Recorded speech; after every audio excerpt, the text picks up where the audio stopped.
तर आजचा दिवसच खूप अनएक्सेप्टेड होता, कारण आपल्याला आज कोणतं भेटलं होतं.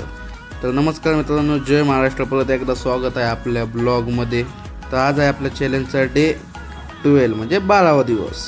सकाळच्याच पाळी आपल्याला पडली होती वाकडची ट्रिप. वाकडवरून आपण गेलो बालेवाडीला, बालेवाडीतून बानेरला.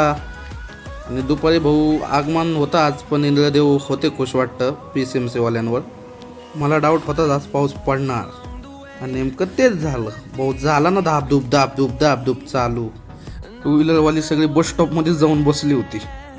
पाणी वाहत होतं का चहा वाहत होतं तेच कळत नव्हतं. तर मित्रांनो, आपल्याला भोगावमध्ये आज भेटले होते ऋषभ दादा. लिटरली खूप गोड हसतात बघा ते. त्यांचे जिमचे व्हिडिओ खूप आवडतात मला. मग दादासोबत 1-2 फोटो काढून आपण निघालो आपल्या इकडे. तिथून मी पोहोचलो फिनिक्स मॉल वाकडला. मग बटरफ्लाय पूलवर काहीतरी रिनोव्हेशन चालू होतं, त्याची सर्व्हिसिंग करणं चालू होते तिथली. तर मित्रांनो, तिथून छोट्या मोठ्या ट्रिपा मारून आपण निघालो आपल्या घराकडे. घराकडे जाताना शिटा भेटली होती, ती पण मारत होतो. आणि आजचा आपला एकूण धंदा झाला आहे 1164 रुपये. आणि आज महिन्याचा शेवटचा दिवस आहे. उद्यापासून डबल मेहनत करायला लागेल, कारण की आपल्याकडे 18 दिवस राहिले आहेत चॅलेंज कंप्लीट करायला. चला मित्रांनो, आजसाठी एवढंच. भेटूया उद्या.